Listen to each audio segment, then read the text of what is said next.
할렐루야! 반갑습니다, 여러분. 제가 세 번째 여러분들 뵙게 되었습니다. 저는 춘천에 있고요. 부산 사람인데 춘천에서 34년 목회를 하고 작년 연말에 좀 일찍 은퇴를 했습니다. 은퇴하고 지금 선교하는 일로 인해서 필요한 대로 제가 활동도 하고 이렇게 지내고 있습니다. 오늘 읽은 이 성경 말씀은 예수님의 마지막 말씀입니다.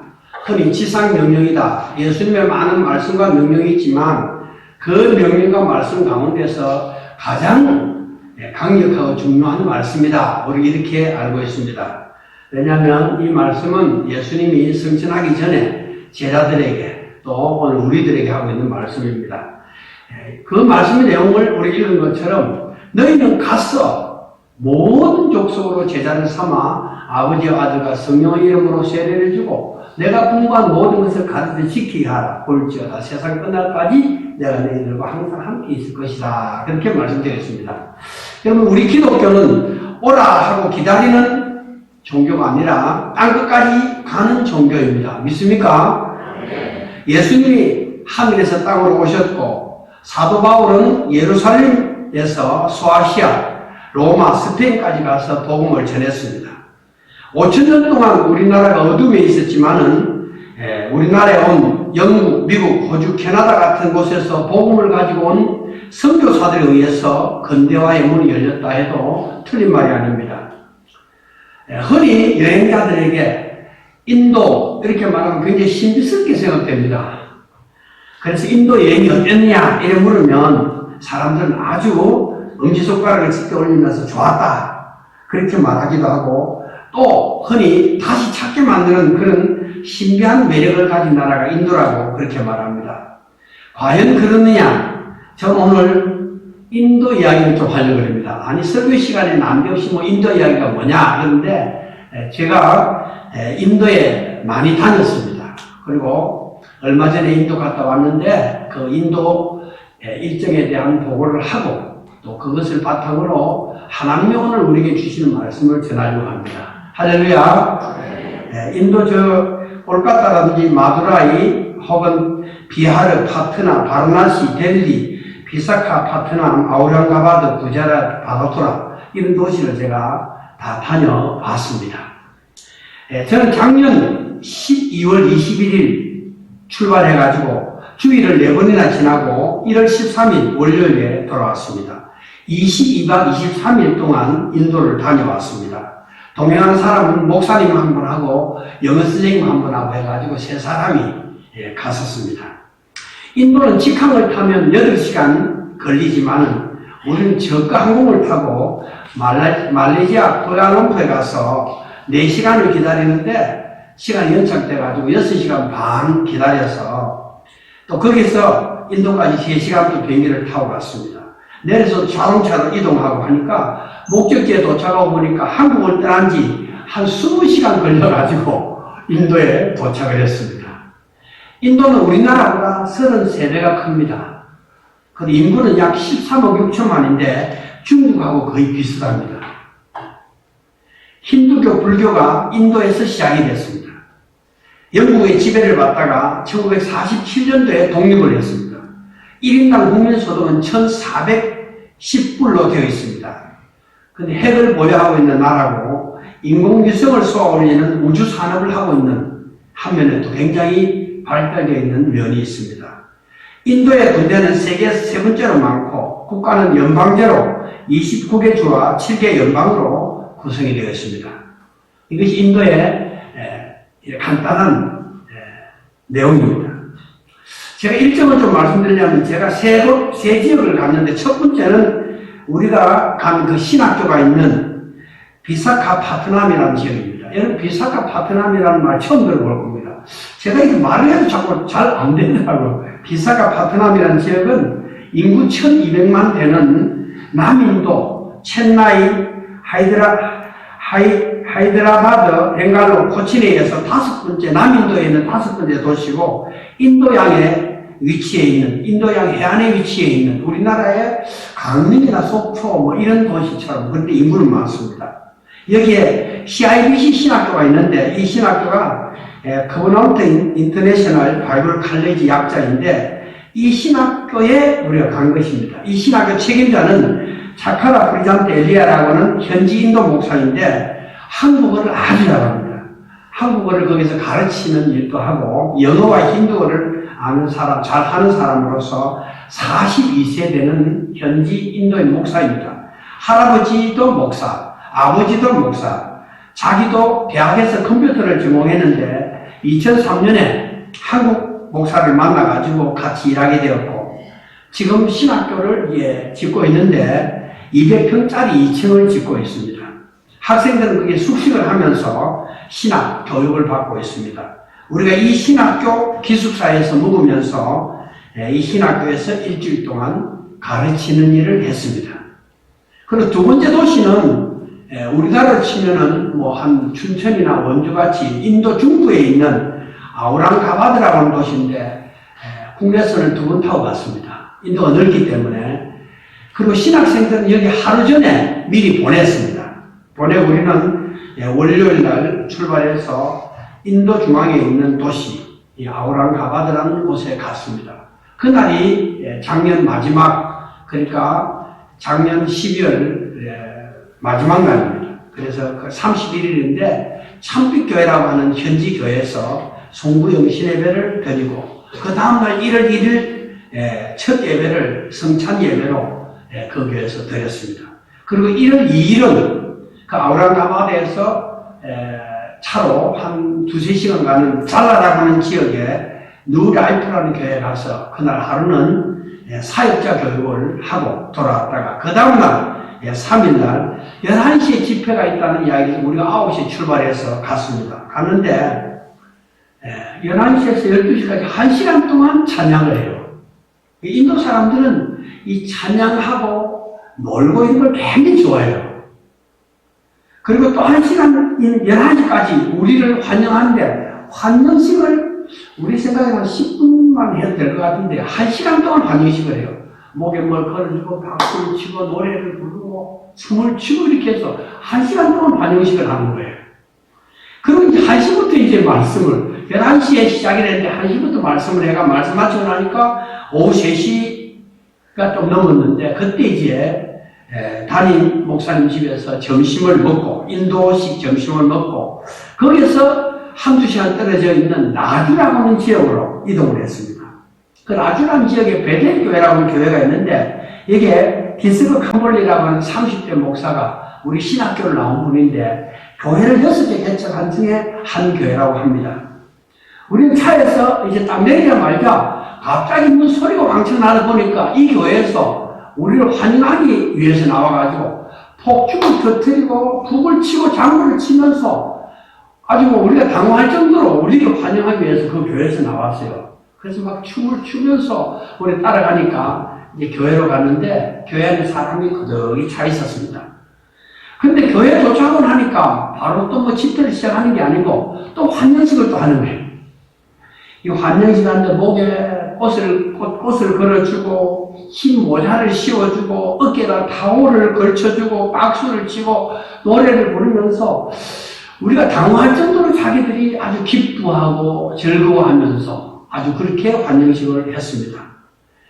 거기서 이제 예배를 드리고 성도의 집에 가서 식사를 하게 되었는데 교인들이 이제 우리를 이제 한국에서 온 손님들하고 식사를 하게 됐는데 돼지고기, 소고기, 람, 살밥, 찬거리, 바나나, 석유, 파인애플 이런 것을 잘 차려가지고 점심을 차려놨어요.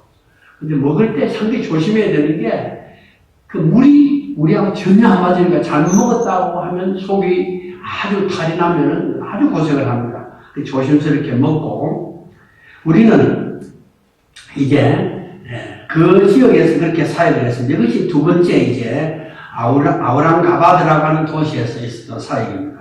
그리고 이제 신학생들은 우리 학교로 기차를 태워서 돌려보내고 우리가 주일 밤에 마지막 지역 구자라트라고 하는 구자라트로 가게 돼서 구자라트는 우리나라로 치면 뭐 황해도나 이렇게 좀 북쪽, 서북쪽으로 올라가는 지역인데 밤 9시에 침대 버스를 타고 2층 침대버스를 제가 처음 타봤는데 침대버스를 타고 밤새도록 그 버스 가는 거예요. 그 길이 좋은 데는 괜찮은데 길이 뭐 나쁜 데 가면 사람이 침대라고 해서 누워있는데 뭐 짐처럼 묶은 게 아니니까 우리가 차 움직이는 따라 이렇게 움직여지거든. 그래서 얼마나 갔느냐.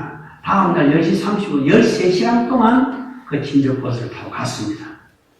그리고 드디어 인도 서북 쪽 구자라트의 한 도시에 내렸는데 이곳은 인도 다이아몬드 생산의 80%를 생산하는 주고 면화가 많이 나가지고 의류로 옷으로 유명한 도시인데 여기에 46세 되는 서리 크리스찬이라는 목사님이 신학교를 하고 있었어요. 이 목사님은 감리교에서 한 700 모이는 감리교의 목사로 있다가 그 교단의 정치나 이게 너무 싫어가지고 실망을 하고 나와서 자기가 선교 센터를 지어서 거기에다가 신학교를 하고 있는 곳이었습니다. 우리 이곳에서 3일 동안 있으면서 가르쳤습니다.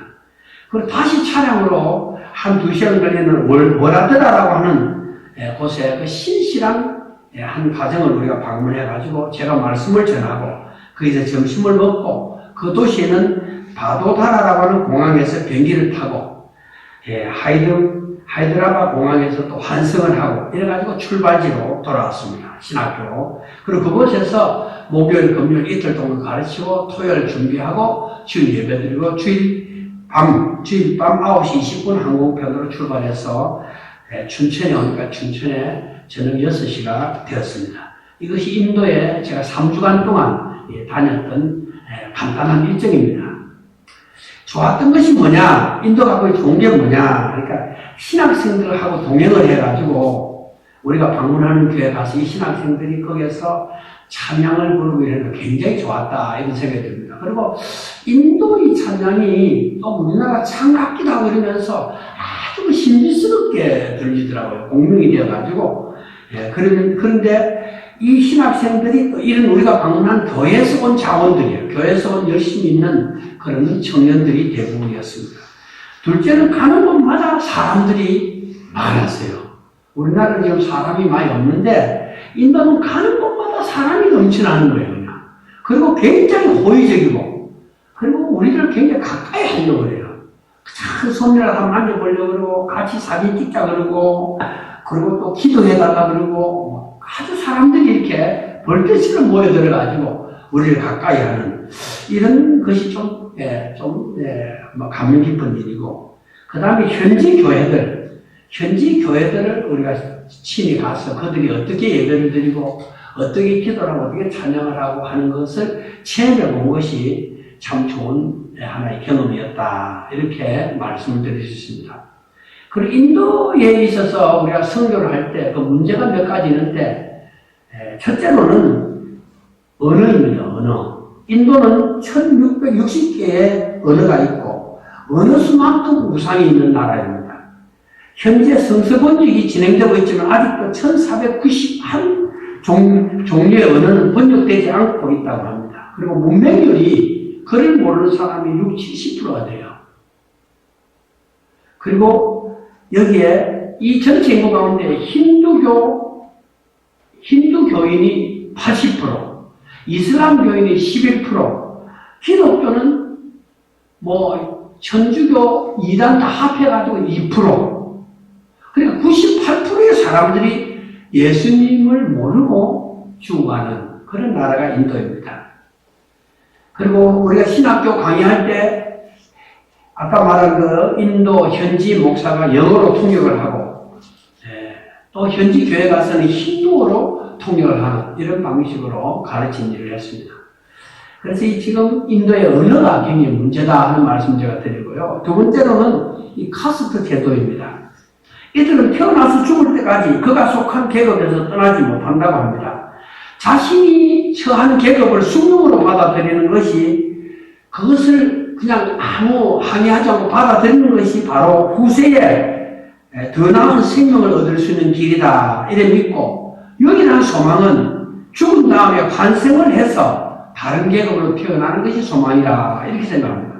만약 이 지금 카스트 제도의 계급을 무시하면은 추방되거나 죽습니다. 그래서 인도에는 명예살인이라고 해가지고 어떤 젊은 여성과 남성이 뭐 도시에서 만나서 연애를 했는데 카스트가 다르단 말이에요. 한 사람은 브라만이나 높은 계층이고 한 사람은 하층민이란 말이야. 근데 그것이 허용이 안 되는 거야. 그래서 이 부모들이나 그 가족들이 그 딸이나 아들을 죽여버리는 거예요. 그걸 명예살인이라고 그래요. 근데 그렇게 해서 죽는 사람 1년에 5천 명이나 된다고 합니다. 그리고 이 기독교인들이 대부분이 낮은 카스트에 속한 사람들로 구성이 되어 있어요. 기독교인들이. 그리고 인구의 16%가 불가촉 천민인데 이 불가촉 천민이 16%면 한 2억 이상 되는데 이 사람들은 상상을 초월하는 그 차별을 당하는데 이 사람들이 닿는 것은 다 부정하라고 그렇게 여기는 겁니다. 그래서 이들을 향해서 신도 버린 사람들이다 그렇게 말을 하기도 합니다. 시체를 처리하거나 가죽을 수리하거나 청소하거나 변을 처리하거나 거름을 내거나 이런 것을 도맡아하는 가난한 그런 노예나 종의 삶을 대부분이 살면서 멸시와 천대를 받으며 빈곤한 삶을 사는 카스트가 불가촉 천민인데 이 인구가 그렇게 적지 않습니다. 그리고 이들보다 더 아래 계급이 존속하는데 이 사람들은 불가시천민이라고 해서 이 사람들은 쳐다보기만 해도 부정을 탄다. 이런 카스트가 있다고 합니다. 이 사람들은 만져도 안 되고 생각도 안 되고 볼 수도 없고 쳐다보기만 해도 부정해야 된다고 하는 사람들로서 목에다가 방울을 달고 다녀야 합니다. 그저 옷을 입어도 죽은 사람의 시체에서 얻은 옷을 입고 마을 외곽에 살고 깨진 그릇으로 밥을 먹는 이런 사람들이 지금도 인도에는 있다는 것입니다. 그래서 21세기에도 힌두 거부주의자들이 이런 차별을 정당화시키고 이슬람 근본주의자들의 비호를 받기 때문에 없앨 수가 없는 하나의 제도. 그래서 인도의 이 계급 제도는 철폐되어야 할 우리의 기도 제목이다. 그렇게 말할 수 있고요. 셋째로는 1984년부터 인도는 선교사 비자를 발급하지 않고 있습니다. 작년에만 하더라도 사실상 한국 선교사 80명이 추방되었습니다. 인도에서. 전 인구의 16%인 14억 인도인 가운데 9억의 힌두교와 이슬람교를 포함한 그래서 98% 이상의 영혼들이 예수님을 듣지 못하고 죽어간다는 말씀을 드렸습니다. 그러다 선교사 비자가 나오지 않으니까 우리 선교사들이 뭐 어느 연수라든지 이 비자라든지 관광 이런 데가 있다가 그냥 신분에 의심하면 그냥 공항에서 막아버리면 그냥 못 들어가는 거예요. 그래서 결국 현지인들을 통해서 인도 선교를 하게 하는 수밖에 없지 않느냐 이렇게 돼서 이제 결국 현지인들을 교육하거나 하는 일에 우리 같은 사람들이 마음을 쓰게 되는 이런 일이 인도의 현실입니다. 기타 이제 인도의 문화와 풍속을 제가 경험한 걸 좀 말씀드리면 이번에 인도 사람들과 함께 식사를 인도식으로 했어요. 인도 식당에 가서 먹는 건 좀 괜찮아요. 다 정지가 되어 있는데 인도 사람하고 같이 음식을 먹는데 첫째로 밥맛이 없습니다. 밥이 하나도 맛이 없어요. 밥이 끈기도 없고 밥이 뭐 하여튼 맛이 없고 반찬이라고 하는 것은 이 종지 같은데 야채 소스가 나오는데 아주 작고 그 다음에 독한 향이 있고 그런 게 있어 잘못했다가는 먹지 못해요. 또 별식 같은 것이 나오는데 보면 뭐 이게 뭐 굉장히 다른 이게 뭐냐니까 소기름에다가 설탕을 멍멍이가 갖다 줘요. 그거를 또 먹고 앉았단 말이죠. 그래서 인도 음식을 먹을 수 있으면 세상에 못 먹을 음식이 없다. 그런 말이 있습니다. 그리고 그 인도 사람들 보면 남자들은 거의 남자들 배가 나왔어요. 나왔는데 조금 나온 게 아니고 꼭 한 7달, 8달 된 여인처럼 배가 빨리 나왔어요. 나왔는데 이런 식으로 음식을 먹고 저녁을 꼭 8시 넘어서 식사를 해요. 우리 신학교 있을 때도 저녁 8시간 넘어서 식사를 하고 그리고 자니 이게 뭐 사람이 그래서 인도는 2018년에 7,300만 명이 인도인 가운데 7,300만 명이 당뇨병 환자인데 전체 인구의 7%가 당뇨병 환자로 세계에서 두 번째로 당뇨병 환자가 많은 국가이고 150만 명이 당뇨병으로 죽는다고 합니다.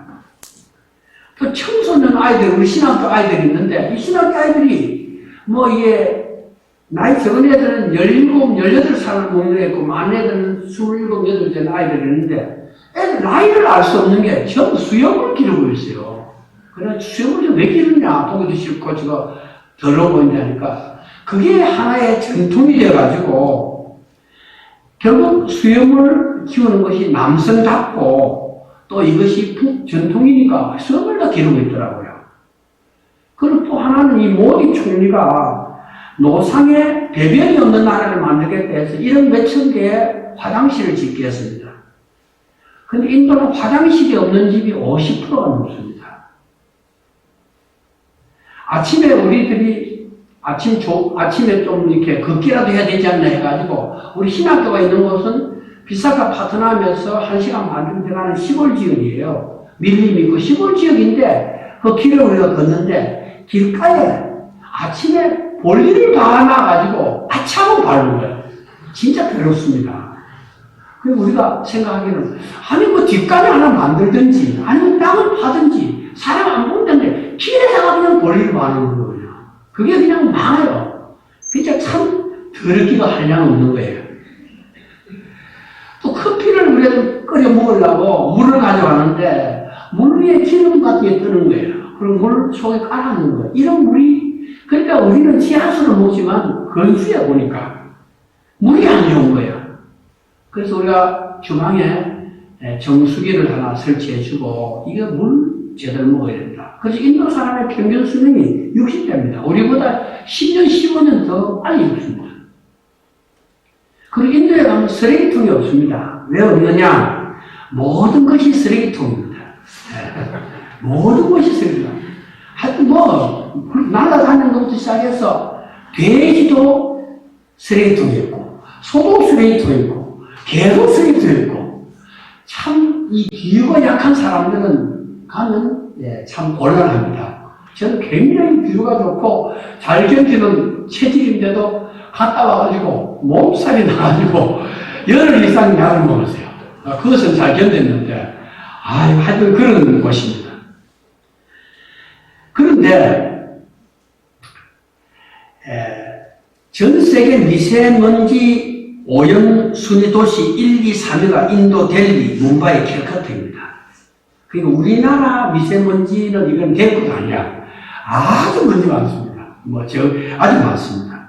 그리고 인도의 시간이라고 하는 게 여러분 비행기라고 하는 것은 그래도 최첨단이니까 시간을 지켜줘야 되는데 한 번도 비행기가 제 시간에 떠나는 게 없어요. 꼭 1시간, 2시간 늦어지는 거예요. 우리가 간 신학교가 있는 비사카 파트남이라는 도시는 1,300만 되는 도시예요. 그 도시로 해안가로 나가보니까 제가 신학생들 점심을 한번 사주고 나가보니까 아주 뭐 근사한 호텔도 있고 바닷가 근사해요.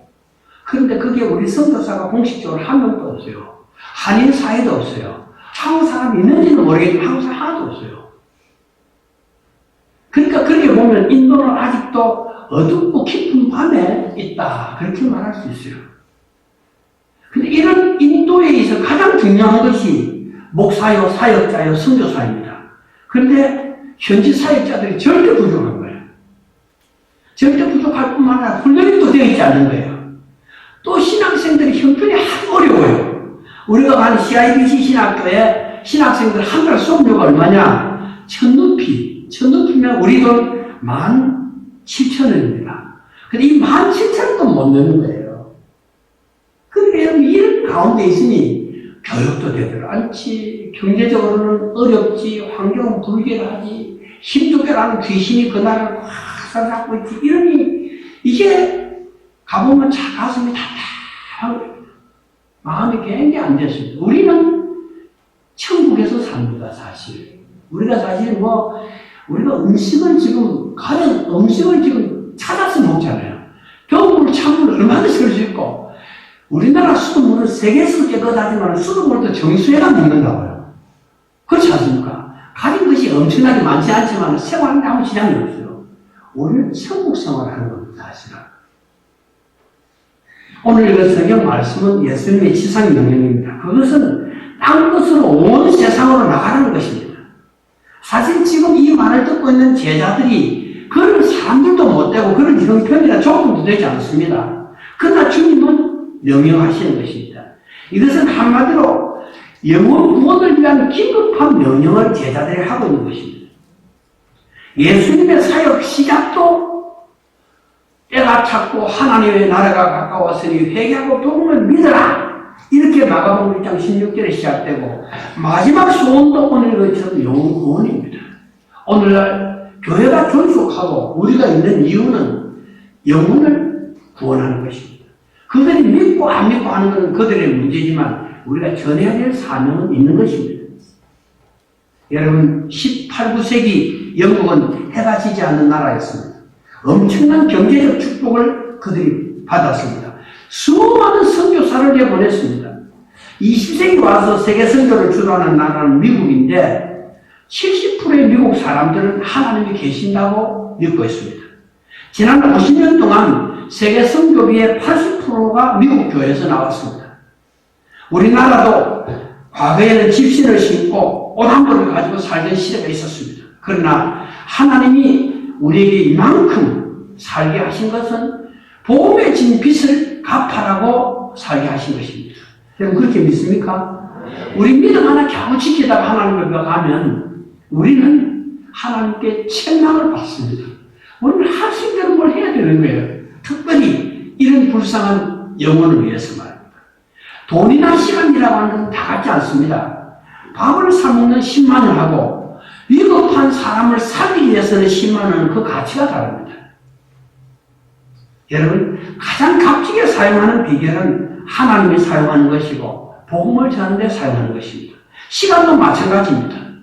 여러분 하나님이 원하시는 일에 시간을 쓰는 것은 카이로스적 시간이 되는 것입니다. 여러분 제3세계 사람들 절대 다수가 하나님을 모른 채 죽어가고 있습니다.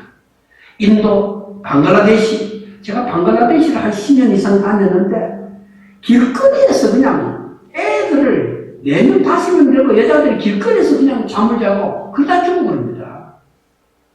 이 남자들이라고 하는 것이 이슬람의 그 못된 걸 배워가지고 여자를 뭐 몇이라도 4 이상 데리고 살 수 있는 이런 게 있잖아요. 그게 가난한 노동자들이 아무 여자나 하고 살다가 가버리는 거예요. 그럼 여자들은 무슨 돈이냐 그 아주 다 데리고 길거리에 거지가 되는 거예요. 그럼 사람들 가면 손을 내밀고 이렇게 하는 거예요. 방글라데시, 라오스, 미얀마, 르완다, 소말리아, 나이지리아, 에티오피아, 수단 끝이 없습니다. 이 지구상에 어떤 일이 일어나고 있습니까? 1년에 우리나라 인구만 하는 사람들이 죽습니다. 5천만 내지 6천만 명이 1년에 죽습니다. 하루에 15만 명이 죽습니다. 전 인류의 평균 수명이 얼마냐? 33세입니다, 여러분. 4분의 1이 7살 되기 전에 4분의 1이 죽습니다. 100명 중에 1명이 60세 이상을 삽니다. 이 세계를 100명이라고 치면 그 중에 1명이 60세 이상을 살아요. 우리는 지금 어떻게 되는 겁니까? 우리는 지금 거기에 속해 있는 것입니다. 1%에 속한 사람들이 되는 거예요, 우리가. 우리는 사명이 큽니다. 이 지구상에 아직도 예수님을 알지도 듣지도 못하고 죽어가는 수많은 불쌍한 영혼들이 있습니다. 이들에게도 복음이 전해지면 이들은 하나님의 아들이 되고 하나님의 딸이 되고 천국 가고 구원을 받을 수 있습니다. 그러나 우리가 다 아프리카나 방글라데시나 인도에 가서 선교하면 살 수 없습니다. 여러분 인도 같은 데 가서 선교한다고 가 있으면 잘못하면 병들어 죽습니다. 너무 열악하기 때문에. 그래서 선교사들이 대도시에 있는 거예요.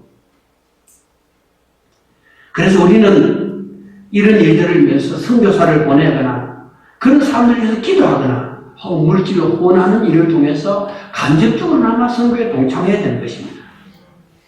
여러분 우리 한길교회가 역사와 전통을 자랑하는데 진짜 자랑해야 될 게 뭐냐? 선교사를 보내고 그 불쌍한 이방인들을 위해서 우리가 기도하고 정말 얼마의 비용이라도 서는 교회다 이런 걸 자랑해야 됩니다. 믿습니까?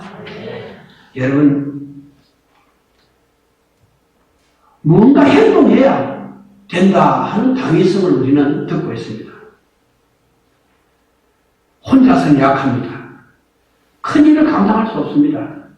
한 덩어리의 숯으로는 고기 한 점 익혀 먹을 수 없습니다. 그러나 숯을 모아서 거기에 불을 피우면 쇠를 녹일 수 있습니다. 우리 민족이 5,000년 동안 산천에 제사하고 나무와 돌에 지성을 들였지만 먹는 것 하나 해결하지 못하고 굶주리고 헐벗었던 민족입니다. 정성이 부족하고 노력을 안 해서 못한 것이 아닙니다.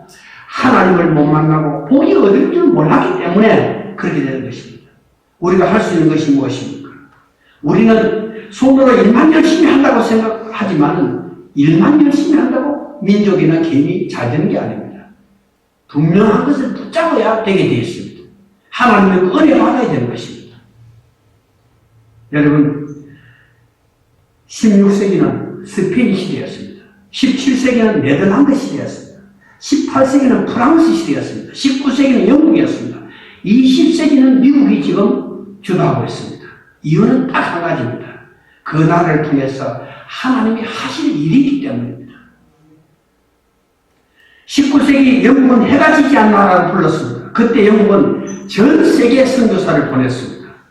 우리나라의 통역관과 의사로 온 퀴즐라프는 1832년에 1866년에 대동강에서 순교한 토마스 선교사 다 영국 사람들입니다. 우리 한국교회가 영혼 구원의 열정과 애정을 가지면 한국교회는 영원할 것입니다. 그러나 이것이 없다면 우리나라나 우리 교회는 역사 중에서 삐스리고 말 것입니다. 모든 땅의 것들은 사라집니다.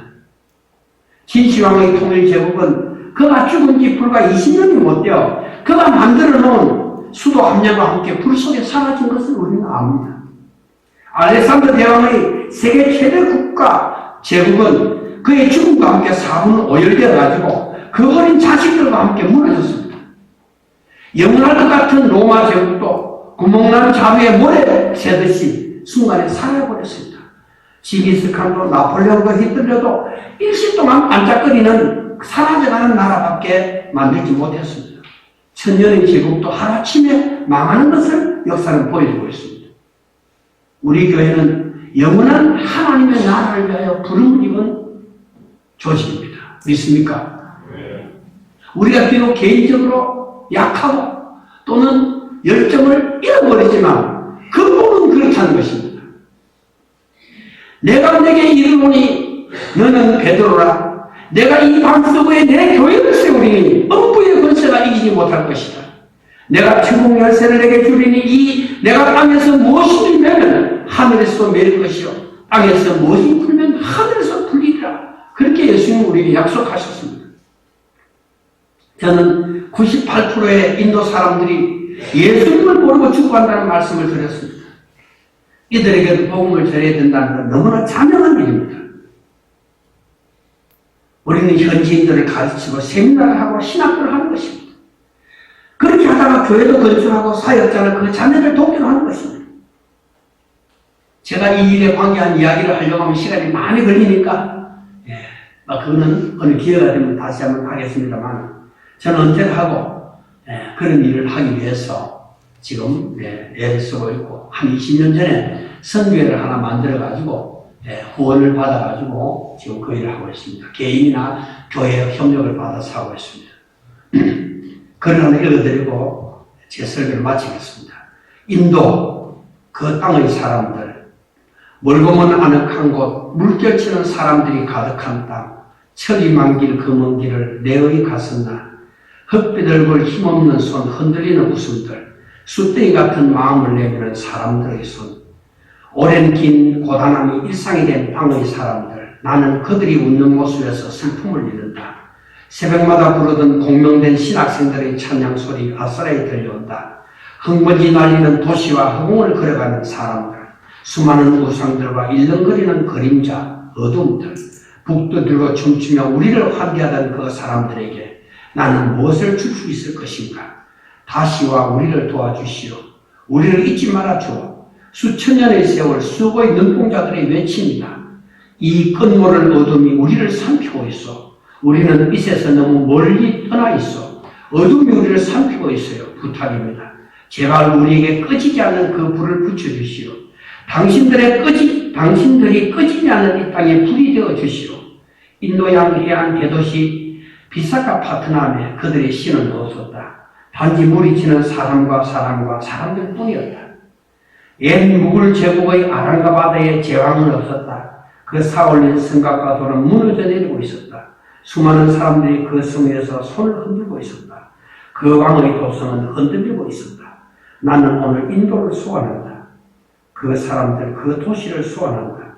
그리고 그 영혼들을 위한 한 점의 계다시를 심는다. 내게 주신 이 영원한 복음을 땅끝에 있는 저들에게 아낌없이 주게 하소서. 오 하나님, 저들과 우리를 함께 받으소서. 우리가 오늘 여기 있습니다. 감사합니다.